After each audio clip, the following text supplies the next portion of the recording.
And there really is a difference between the millennium and the fullness of times. There is a difference. There's a big difference. Да, и есть большая поэтому разница между тысячелетним царством и полнотой времен.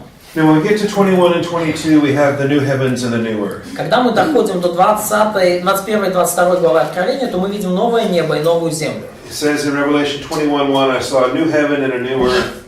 The first heaven and first earth passed away, there is no longer any sea. Сказано в Откровении 21 главе, что увидел я новое небо и новую землю, ибо прежнее небо и прежняя земля миновали, и моря уже нет. And I saw the holy city, New Jerusalem, coming down out of heaven from God, made ready as a bride adorned for her husband. И я, Иоанн, увидел святый, но город Иерусалим новый, исходящий от Бога с неба, приготовленный как невеста, украшенная для мужа своего. Again, this is part of my thinking when I consider that maybe the whole millennium is a wedding supper. Вот это еще как бы один из моих аргументов в пользу моей точки зрения, что все тысячелетнее царство это просто брачный пир. And now we have the final gift that the Son presents to his bride at the end of the millennium and the beginning of the new heavens and new earth. И вот мы видим вот этот такой большой подарок, который в конце вот всей этой церемонии жених преподносит невесте уже в новую эпоху, да, в новое небо, новой земли. This heavenly Jerusalem is the dwelling place for the bride of Christ. Вот этот небесный Иерусалим это место пребывания невесты Христовой. But it's a part of the new creation, so it does not come during the millennium, it comes during the fullness of time. Но это часть нового творения, и он не появляется во время тысячелетнего царства, он появляется уже в эпоху полноты времен. Now I realize Robbie Dean and a lot of pastors teach this somewhat differently. И я понимаю, что Робби Дин и, может, другие пастора об этом учат немножко иначе. Because they will mark after the great white throne, they will mark eternity future. Поскольку они после Великого Белого Престола помещают уже вечное будущее. And they say that this is now the new heavens and new earth. И они говорят, что после Великого Белого Престола уже, да, новое небо, новая земля. And that the new heavens and the new earth, this is now eternity future. И на новом небе и новой земле у нас уже вечное будущее наступит. Forever and ever, there is no end. Всегда, навечно, бесконечно. But in my diagram, Но согласно моей диаграмме, I prefer to not begin eternity future there. я предпочитаю не начинать вечное будущее здесь. I have one additional stewardship beyond the millennium. У меня есть еще, я вставляю еще одну дополнительную диспенсацию, еще одно как управление, распорядительство после тысячелетнего царства. It is a finite dispensation. Это окончательная уже диспенсация, последняя. It is called a dispensation in Ephesians 1:10. Этот период прямым текстом назван диспенсацией или управлением, устроением в Ефесянам 1:10. And you'll notice if you read carefully, Если вы внимательно читаете, то вот вы заметите это. it is the dispensation of the fullness of time. Это устроение или диспенсация полноты времен. It is the summing up of all things in Christ. Когда все небесное и земное соединяется под главой Христом. I had a pastor tell me, well, that's not a dispensation. Ну и пасторы разные говорят мне, так это же не диспенсация. But it's called a dispensation. Но оно названо здесь диспенсацией, названо здесь устроением. It is the Greek word oikonomia. Это как раз то самое греческое слово ойкономия, домоуправление, управление, домоустройство, руководство. By definition, it has to be a dispensation. По определению это должна быть какая-то диспенсация. Try to prove to me that the dispensation of the fullness of times is not a dispensation. То есть вы сейчас пытаетесь мне доказать, что диспенсация, экономия полноты времен, это не диспенсация на самом деле. Because that's its title. Но здесь именно так она и называется. Okay. It's also called the summing up of all things in Christ. И также здесь говорится, что все будет соединено под главой Христом. We mentioned this before. There is no more under the earth. И как мы уже раньше упоминали, уже нет ничего больше под землей здесь. The all things here is different than the all things in Philippians. И все, то есть перечисление всего здесь отличается от перечисления всего, например, в послании к филиппийцам. In this verse, all things is in the heavens and on the earth. В этом стихе все это все небесное и земное. And it reflects the circumstances after the great white throne judgment. И это таким образом отражается состояние мира после суда у Великого Белого Престола. Because the lake of fire and that whole dimension is sealed off, never to be opened ever again. Поскольку озеро огненное, все вот это измерение, оно будет запечатано и больше никогда не будет открыто. And this is something we're going to see repeated over and over in chapters 21 and 22. И это нечто, что мы видим снова и снова будет повторяться в главах 21 и 22. Again and again we're told that unbelievers are outside. Снова и снова нам будут повторять, что неверующие уже где-то, они вне, их здесь нет. Never will an unbeliever walk this new earth. Никогда неверующий человек не будет ходить по этой новой земле. Never will a sin be committed on that new earth. Никогда на этой новой земле не будет совершено греха. Okay. And so these are very important differences. И вот это весьма важное отличие. This is a reign of a difficult reign with many problems. Тысячелетнее царство — это трудное правление со множеством проблем. It is a reign of grief, not a reign of joy. Это правление со скорбью, это не правление с радостью. I like Hebrews 13 Мне нравится вообще вот Евреям 13 глава, and verse 17. стих 17 в ней. «Повинуйтесь наставникам вашим и будьте покорны, ибо они неусыпно пекутся о душах ваших, как обязаны дать отчет, чтобы они делали это с радостью, а не воздыхая». Но для вас это не полезно. Obey your leaders. I preach this a lot at church. Да, повинуйтесь вашим наставникам, руководителям. Я об этом много проповедую в церкви. Submit to them, for they keep watch over your souls as those who will give an account. Будьте покорны, ибо они неусыпно пекутся о душах ваших, как обязаны дать отчет. As a pastor, I'm accountable for the souls of Austin Bible Church. Как пастор я буду давать отчет за души людей в Библейской церкви Остин. And it says, let them do this with joy and not with grief. И сказано, что чтобы они это делали с радостью, а не с воздыханием. For this would be unprofitable for you. Поскольку это для вас будет не полезно. One of the easiest rewards to earn in the judgment seat of Christ. Одна из самых простых, легко завоевываемых наград на судилище Христовом. I'm sure you understand profitable equals rewardable. Я надеюсь, вы понимаете, что вот это полезно или не полезно, оно имеет отношение именно к наградам. Полезно — это значит вознаграждаем. All is lawful, but not all is profitable. Все мне позволительно, но не все полезно, да? Okay, so profitability is rewardability in the church age. Да, и в английском это еще более явно, потому что полезно — это как прибыльно, да? И вот эта полезность — это награды, которые предназначены для века церкви. And one of the easiest rewards you can ever earn is to make your pastor's shepherding a joy.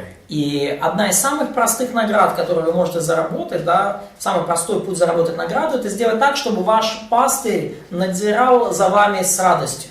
If your pastor shepherds you with joy, you are profited. Если ваш пастырь с радостью, если быть вашим пастырем радостно, то для вас это полезно, вы тем самым зарабатываете награду. Now, if you make your pastor's shepherding grief, но если вы,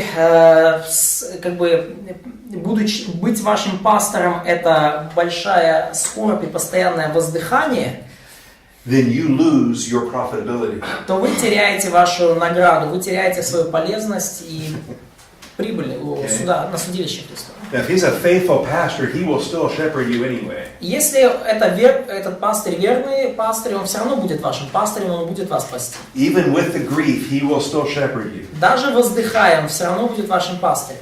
He loves you, he serves Jesus. Он любит вас, он служит Иисусу. But you lose your reward. Но вы теряете вашу награду. So you should make it a joy for him. Поэтому сделайте вот эту обязанность пасти вас радостным опытом для него. So next Sunday when you're in church, make it a joy for your pastor. Поэтому в следующее воскресенье, когда вы будете в церкви, порадуйте вашего пастора. And you're laying up treasures in heaven. И заработайте тем самым какое-то сокровище на небесах.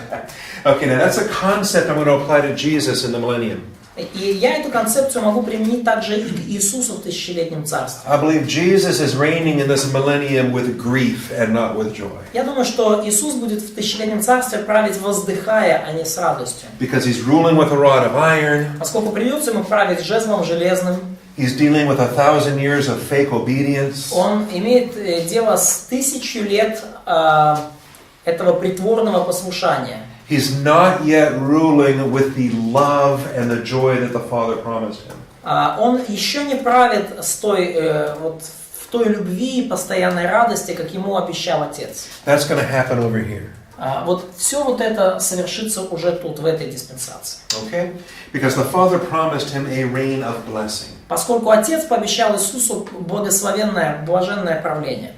Remember, he was told, "Ask me, and I will give you the ends of the earth as your possession." Помните, как во втором псалме Отец говорит Сыну, что проси меня и дам народы в наследие тебе. This will be an even greater reign because it's not just Israel, it's the whole earth. Это будет даже более славное правление, потому что тут уже Иисус будет править не над одним лишь Израилем, но над всей землей. He rules as the son of David on the throne of David, but he rules as the son of man over the whole earth. Да, в тысячелетнем царстве Иисус правит как сын Давида, с престола Давидова, но в полноте времен он будет править как сын человеческий над всей землей. He is definitely the second Adam, Он однозначно уже второй Адам, which has application at the cross, и это имеет применение ко кресту, but also has application on the new earth. но это также имеет применение на новом небе и новой земле. Because Jesus will fulfill what Adam did not. Поскольку Иисус исполнит то, что у Адама не получилось. He will rule over the new earth in glory the way Adam did not. Он будет править над новой землей во славе таким образом, как Адам не смог править. You know, the new earth has a tree of life replanted. Вы знаете, что на новой земле будет древо жизни туда пересажено. Just like the tree of life was in the Garden of Eden. Так же, как древо жизни было в Эдемском саду. Okay. Now, we don't get a new tree of the knowledge of good and evil. Но не будет там уже нового дерева познания добра и зла. That does not get replanted. Это дерево не пересаживается. Because the former things are done away. Потому что все прошлое ушло. But the tree of life is replanted and a river of life is flowing. Все прежнее ушло, но древо жизни будет пересажено, и река жизни будет течь. There is no sea, but there is a river. Моря не будет, а река будет. And so we're reading some beautiful things here on this new earth. И мы читаем о разных прекрасных вещах здесь, на новой земле.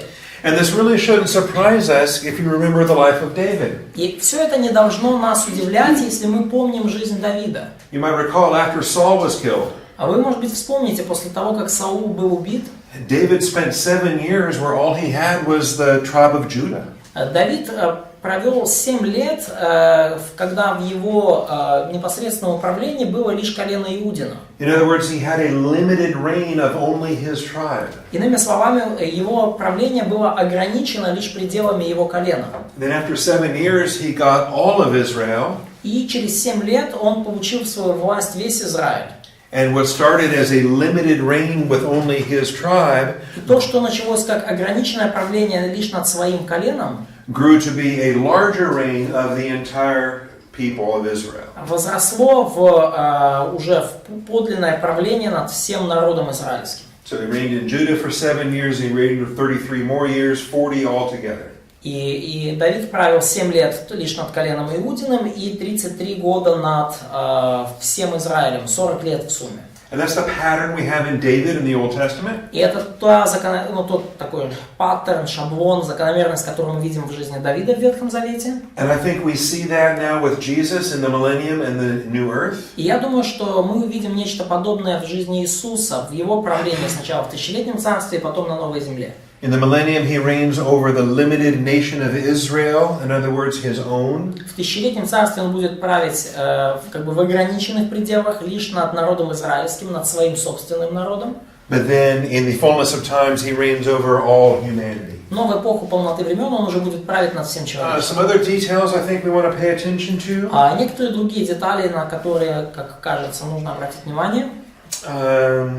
It's important that we see in Revelation 21, 3 and 4. Очень важно, чтобы мы обратили внимание на Откровение 21, 3 и 4 стих. God dwells among them, they shall be his people, God will be among them. Бог будет с ними, они будут его народом, и сам Бог с ними будет Богом их. And He will wipe away every tear from their eyes, no longer any death, any mourning, crying, or pain. The first things have passed away. И отрет Бог всякую слезу с очей их, и смерти не будет уже, ни плача, ни вопля, ни болезни уже не будет, ибо прежнее прошло. So there's no more death. То есть смерти больше не будет. Death of any kind. Любой смерти. Physical death, Физической, spiritual death, духовной, carnality death. плотской смерти, No more sins плотского состояния. Больше не будет грехов. ever again. Больше никогда. Okay. For I make all things new. Поскольку Он творит все новое. Verse 6 says, I am the Alpha and the Omega. Стих 6 говорит, «Я есть Альфа и Омега». I will give the one who thirsts from the spring of the water of life without cost. И я есть Альфа и Омега, жаждущему там даром от источника воды живой. Okay. The Garden of Eden had 4 rivers, but they did not have the water of life. В Эдемском саду было 4 реки, но не было воды жизни. Не было воды живой. Who's the Alpha and Omega? This is Jesus, right? Кто Альфа и Омега? Это Иисус, да? Look at verse 7. Смотрите 7 стих. He who overcomes will inherit these things. I will be his God. He will be my son. Побеждающий наследует все, и буду ему Богом, и он будет мне сыном. Jesus, who is God the Son, Иисус, который Бог Сын, is now going to begin his work as a father. сейчас уже начнет свой труд в качестве Отца. We have Jesus the Father. То есть мы видим Иисуса в роли Отца в этой диспенсации. Well, that's something new. Это что-то новое. Okay? Jesus is not our father. И Иисус не наш Отец. The Father is our Father. Бог Отец наш Отец. Jesus is our brother. Иисус наш брат. We are brothers and sisters of Jesus Christ. Мы братья и сестры Иисуса Христа. Plus, of course, we're the bride of Christ. И, конечно же, мы при этом еще и невеста Христова. Anyone who gets saved today becomes a brother of Christ and a son of God the Father. Всякие, поверившие в Христа в наши дни, становятся сыном Божьим и and a brother of Christ in Jesus Christ. Yes, and a son of God the Father. Да, сыном Бога Отца и братом Христа во Христе. But here in the fullness of time we read in Revelation 21:7. Но здесь, в эпоху полноты времени, мы читаем в Откровении 21:7. He will be my son. Он будет мне сыном. Jesus gets to begin a father ministry. Иисус начнет отцовское служение. That's new. Это что-то новое. Okay? And by the way, И, кстати, this helps us to understand Isaiah 9, это помогает нам понять Исаии 9 главу, where Jesus is called Wonderful Counselor, где Иисус назван чудным советником, Mighty God, могучим Богом, Eternal Father, Богом крепким и Отцом вечности, или вечным Отцом, Prince of Peace. князем мира.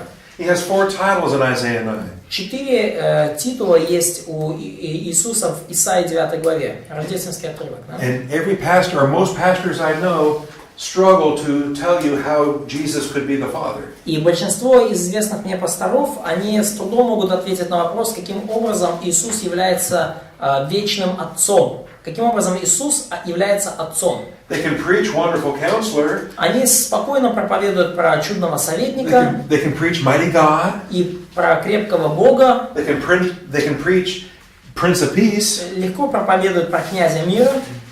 But they don't know what to do with Eternal Father. Но они с трудом справляются с этим отрывком про вечного Отца. They should come to Revelation 21:7 and start to teach the dispensation of the fullness of times. Им нужно перейти к Откровению 21 главе 7 стиху и начать учить про диспенсацию полноты времен. Because I think it's a beautiful thing. Поскольку я думаю, что это нечто прекрасное. All right. Also, I keep mentioning that I believe. И также я напоминаю вам, что я верю, что This is a finite stewardship. Что это последняя диспенсация, последнее распорядительство. It has a beginning and it has an end. И что у этой диспенсации есть начало и у нее есть конец. So let me give you some other verses to show you how long this dispensation is going to be. И разрешите показать вам некоторые другие стихи, которые показывают, сколько продлится эта диспенсация. Deuteronomy 7:9. Второзаконие 7:9. You'll need to write that down because it's not in your notebook. Вам нужно это записать, поскольку этого нет в вашем конспекте. Второзаконие 7:9. Deuteronomy 7:9. Know therefore the Lord your God, He is God, the faithful God who keeps His covenant. Итак, знай, что Господь, Бог твой, есть Бог, Бог верный, который хранит завет свой. And his loving kindness И милость к любящим его. to 1,000th generation with those who love him and keep his И commandments. сохраняющим заповеди его до 1000 родов.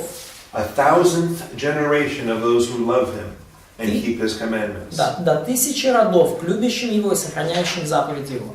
1,000 generations. 1000 родов, 1000 поколений. Is that the millennium? Это тысячелетнее царство? No. No.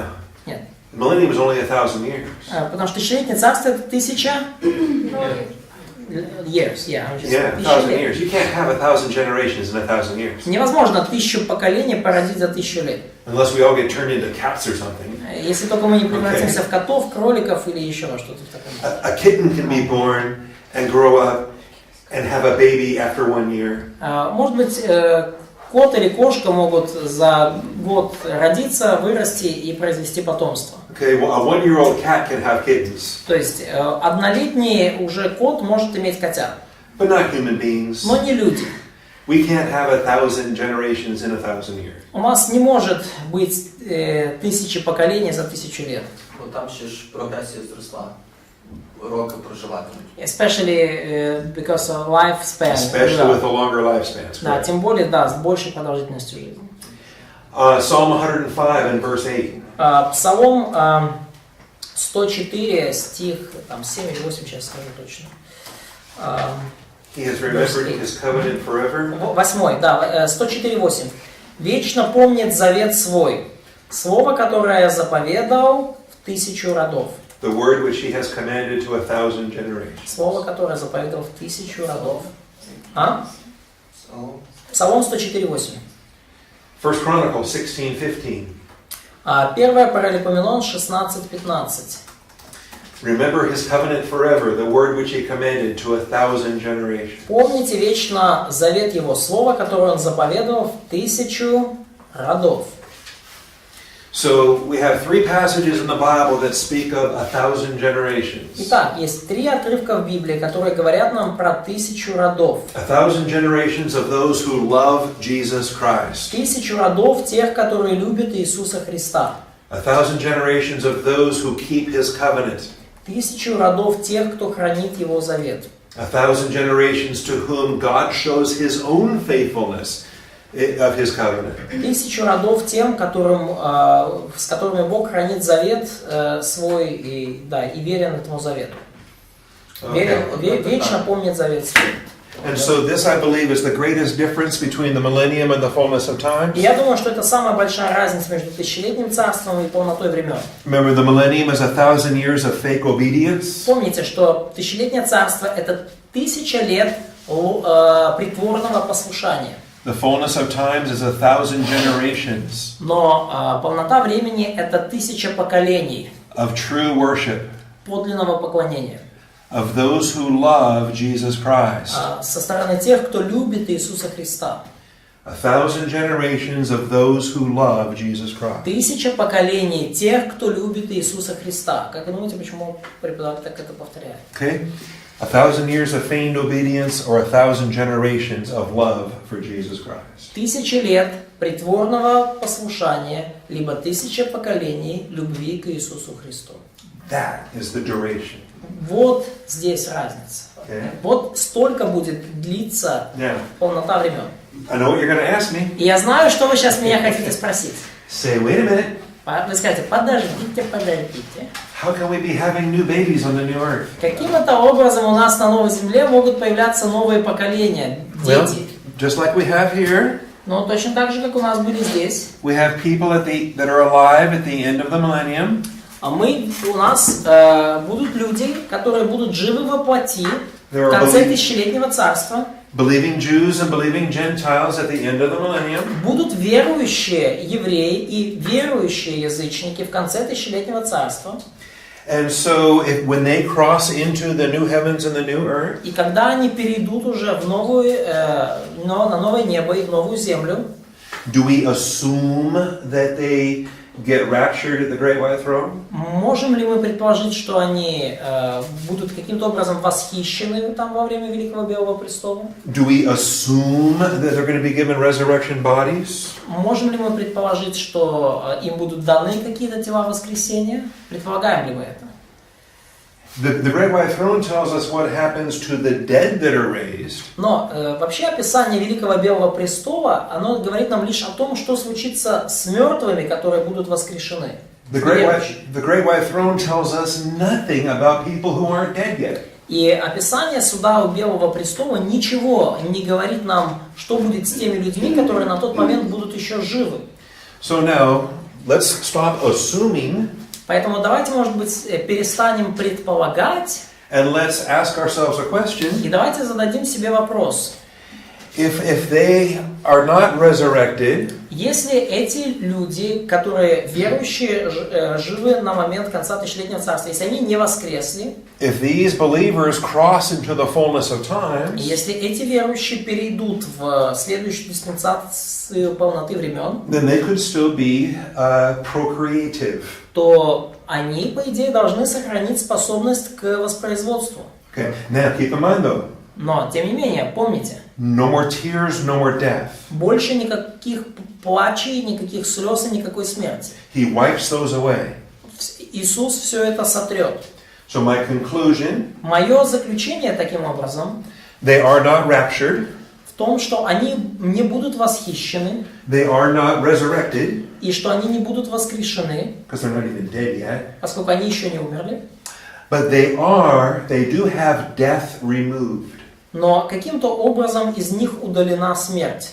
In other words, their sin natures are removed. Иными словами, их греховная природа удалена. They are restored to Adam and Eve sinless condition. Они восстановлены к первоначальному безгрешному состоянию Адама и Евы в Эдемском саду. When God wipes away the death, Когда Господь сотрет смерть, He puts living humanity back into the Garden of Eden circumstance. Он возвращает живое человечество в обстоятельства Эдемского сада.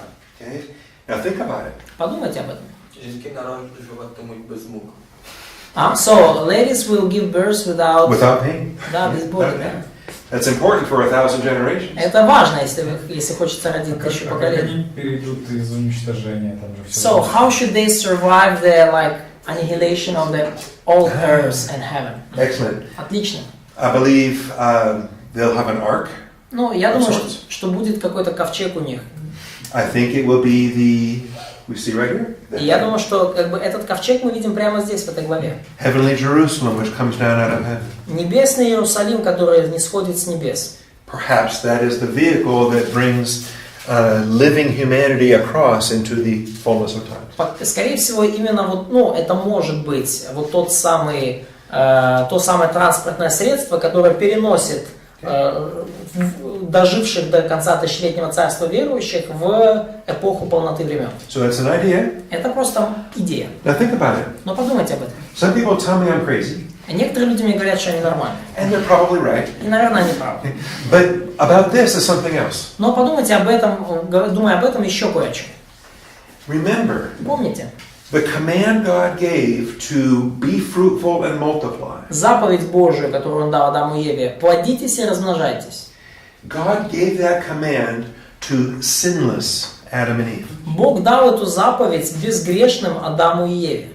When God gave the command to be fruitful and multiply, Когда Бог дал заповедь плодитесь и размножайтесь, that was given to sinless humanity. то Он дал ее безгрешному человечеству. Now, they didn't obey it. Но они не послужились. They became sinners Они стали first, грешниками в начале, and then they were fruitful and multiplied after they were sinners. и лишь уже после того, как они согрешили, они начали плодиться и размножаться. Да? But it does not change what God commanded. Но этот факт не поменял Божью заповедь. God commanded sinless humanity to be fruitful and multiply. Бог повелел безгрешному человечеству плодиться и размножаться. I believe Я верю, no purpose of God's can be thwarted. что ни одна из целей Божьих не может быть Не досягнуто. не достигнута, то есть что ни одно из его намерений не может быть остановлено. And if God wants sinless humanity to be fruitful and multiply, И если Бог хочет, чтобы безгрешное человечество плодилось и размножалось, then He will bring about a plan when sinless humanity is fruitful and multiplies. то Он каким-то образом должен привести в действие план, где вот это безгрешное человечество таки может плодиться и размножаться. And there is coming a time when 1,000 generations of sinless humanity will love Jesus Christ. И грядет то время, когда 1000 поколений безгрешных людей будут любить Иисуса Христа. Okay? That's not crazy at all. Это не так уж и безумно, то, что я говорю. What's crazy is an idea that Adam and Eve could thwart the plan of God. Безумно, с другой стороны, идея, что Адам и Ева своим непослушанием могут приостановить Божий план. Ну, не приостановить, а как бы поставить крест на Божьем плане. Because God desires for sinless humanity to be fruitful and multiply. Но Бог все так же хочет, чтобы безгрешное человечество плодилось и размножалось. Okay, why a tree of life? Почему дерево жизни мы находим на новом небе и новой земле? Why was there a tree of life in the Garden of Eden? Зачем было дерево жизни изначально в саду Эдемском? If Adam and Eve were sinless, Если Адам и Ева были безгрешны, if Adam and Eve couldn't die, если Адам и Ева не могли умереть, why did they need a tree of life? зачем им было нужно там дерево жизни? Why was it there? Я там не был, конечно. Okay. The tree of life, we're told, the leaves are for the healing of the nations. О древе жизни... Revelation, tree of life 22:2. Значит, о древе жизни сказано в Откровении 22:2, что оно для исцеления, что листья его для исцеления народов. And so 12 kinds of fruit. И 12 видов плодов на нем. A different fruit every month. Разный плод каждый месяц. So this is May now. What's the fruit for May? Сейчас май, какой там плод в мае уже сегодня? But 12 kinds of fruit every year. Но 12 видов плода каждый год. And the leaves of the tree are for the healing of the nations. И листья дерева для исцеления народов. I believe a better translation would be for the health of the nations. И я думаю, что лучший перевод это для здоровья народов. It is for the ongoing living of this humanity. Я думаю, что древо жизни необходимо для поддержания вот жизни и здоровья в человечестве. Because this humanity is still in bodies of dust. Поскольку это человечество все еще живет в тленных телах. Bodies that grow hungry. В телах, которые хотят кушать, голодают. Bodies that have to eat. В телах, которые хотят кушать.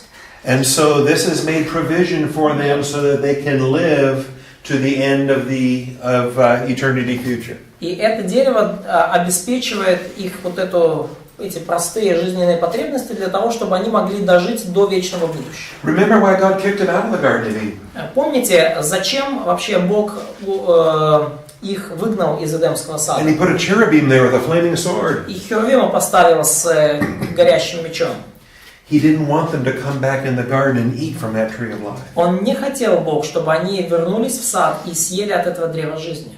Because they would be fallen humanity that would live forever. Поскольку тогда это было бы падшее человечество, которое жило бы вечно. See, but sinless humanity, Но безгрешное человечество, that will never sin again, которое больше никогда не согрешит, they are going to eat of the tree of life. они будут есть от древа жизни. And it's replanted on the new earth. И оно будет пересажено на новой земле. So that 1,000 generations of sinless humanity can love Jesus Christ. Чтобы 1000 поколений безгрешных людей могли любить Иисуса Христа. Okay, so the first Adam was mortal. И первый Адам был тленный, был смертный. Okay? And it has nothing to do with his sin. И это не касалось его греха вообще. Это никак не было с этим связано. He was always mortal. Он всегда был тленный. Before he sinned. Даже до того, как согрешил, Адам был смертный. He was a dust creature. Он был создан из праха. Before he sinned. До того, как согрешил. He had to eat. Ему надо было кушать. Right? He gave him all the trees for his food. И Бог дал ему все плоды деревьев в пищу. Why does he need to eat food? Зачем вам есть пищу? Because he's perishable. Поскольку он тленный, He's mortal. смертный. Okay. And here's the thing. We assume И вот что, мы предполагаем, that mortality and perishing is a consequence of Adam's sin. что смертность и тленность – это последствия греха Адама. I believe that is an abuse of Romans 5. И я думаю, что это неправильное истолкование Римлянам 5 главы. Romans 5, through one man sin came into the world and death through sin. Римлянам 5 глава говорит о том, что одним человеком грех пришел в мир, и через грех That is not смерть. physical death, that is spiritual death. Но смерть, о которой здесь говорится, это не физическая смерть, это духовная смерть. Because in Romans 5, the gift of life through Jesus Christ is spiritual life. In Jesus. Поскольку, опять же, в Римлянам 5, что говорится о том, что дар Божий – это духовная жизнь в Иисусе Христе. So yes, these 1000 generations are going to be mortal, they will be perishable, Да, but they will have the tree of life and the river of life to overcome them. это 1000 поколений, это будут тленные люди в смертных телах, но у них будет древо жизни и река жизни, чтобы преодолеть это неприятное обстоятельство. By the way, I mentioned Clarence Larkin yesterday, Кстати, я упоминал вчера Клоренса Ларкина, and you guys love looking at those charts. и многие из вас, ребят, может, вам нравится смотреть на его таблицы, картинки, и графики. His charts include the fullness of time. В его графиках включена также вот эта диспенсация полноты времен. His charts include 1000 generations of those who love Jesus Christ. В его графиках мы видим вот это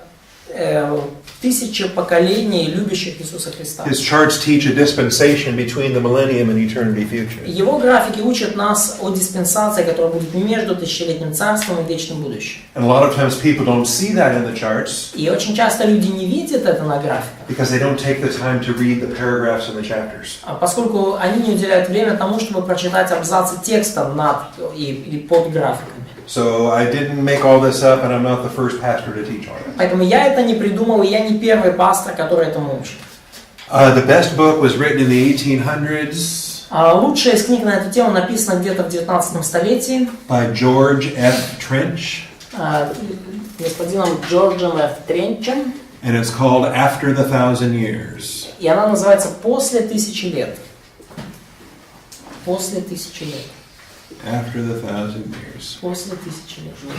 Trench. Тренч, да. Trench, T-R-E-N-C-H. Да, Тренч. You know who Trench's best friend was? Знаете, кто был лучшим другом Тренча? Ваш дед. Спurgeon. No, Ваш дед. Your grandpa. no. Sir Robert Anderson, who wrote The Coming Prince. Сэр Роберт Андерсон, который написал книгу «Грядущий князь» или «Вождь, который придет». Mentioned that last week in the book of Daniel. Я на прошлой неделе упоминал Роберта Андерсона, когда мы изучали Даниила, который написал книгу про Антихриста. Trench would write the forewords to Robertson's books, Тренч написал вступление к книге Робертсона, and Robertson wrote the foreword to Trench's books. и Робертсон написал вступление к книге Тренча. They were good friends. Они были хорошие друзья. После After the 1000 1000 лет. years. После 1000 лет. My deacon chairman wrote a song called After the 1000 Years. Один из наших диаконов, который заведует музыкальным служением, написал даже песню «После 1000 лет». And it's all about this fullness of time. И эта вся песня посвящена вот этой диспенсации полноты времен. And I'll have to send you an email with a YouTube link and you can watch him singing it. И мне надо вам послать ссылку в YouTube, где вот это, он поет эту песню. Because it uses dozens of scriptures. Поскольку в этой песне, в тексте он использует огромное количество отрывков Писания, целую дюжину. And it takes more than 10 minutes to sing the entire song. И чтобы спеть песню, надо более 10 Kind of минут. skipped over it back in Revelation 21 with the holy city. Я как бы немножко тут пропустил в Откровении 21 главе вот этот святой город. Its dimensions are 1500 miles by 1500 miles. И там размеры его упомянуты, да, Verse 16. да, стих 16, да, длина его как широта, 12 тысяч стадий, и длина и широта и высота его равны. Its length is as great as its width. Да, 12 тысяч стадий это 200 миль в длину, и ширина, и высота равняется длине. And its length and its width and its height are equal. И его длина, ширина и высота одинаковые. So sometimes there are people that view it as a cube. То есть иногда люди изображают Новый Иерусалим в виде такого гигантского куба. Which is an interesting design for a city. Довольно интересный дизайн для города, конечно. By the way, this is more than half the size of the United States of America. Но, кстати, это размер этого куба это как половина размера Соединенных Штатов Америки. 1,500 miles is like from Texas all the way to the Pacific Ocean. 1500 миль это как от Техаса до Тихого океана. It's a big city. Большой город. Okay. It might also be a pyramid. Это также может быть пирамида. A pyramid could have length and width at the base and then height being equal. То есть и в пирамиде может быть длина, высота и ширина одинаковые. Some scholars view that as well. А некоторые ученые видят Новый Иерусалим как пирамиду. Это также есть. I do notice though it says the holy city coming down out of heaven. Но также я обращаю внимание, что вот этот святый город, он сходит от Бога с неба. Verse 10 says it comes down out of heaven. И 10 стих говорит, что вот этот великий город, Святый Иерусалим, не сходит с неба. And it doesn't actually say that it lands all the way on the earth. И нигде не говорится, что он приземляется где-то на земле. Remember, Jesus comes out of heaven, but we meet him in the air. Помните, как Иисус же тоже приходит за нами с неба, но мы встречаемся с ним там на облаках, в воздухе. So maybe the city comes down out of heaven. Может быть, и город тоже сойдет с неба. And maybe it rotates above the earth at a height of 1,500 miles. И будет как бы крутиться вокруг земли на, может, расстоянии там 1500 миль. Maybe we have new heavens, a new earth, and a new moon. Может быть, у нас будет новое небо, новая земля и новая луна. Okay. So like a satellite. Yeah, like a satellite. Да, как город-спутник. These are all different ways to visualize it. Это разные способы, как можно изобразить. And in your notes I put it down. This is my favorite way. Ну, и это, честно говоря, из всех способов это мой. So you think it's gonna be like a sphere? Yes, I think it'd be like a sphere. Да, то есть с точки зрения преподавателя этот город будет как планета-спутник, он будет круглый. Не квадратный, не пирамида, но круглый, как Луна. Але до землі він не торкнеться, буде там. So, and it will not touch the earth, because it will be like... I think its height is equal to its area dimension, yes. Я думаю, что его высота будет, ну, такой же, как его там, ну, размеры по длине и ширине. То есть он будет на высоте находиться. So it's just it's a model, it's an idea. Это просто идея, это модель, это пример.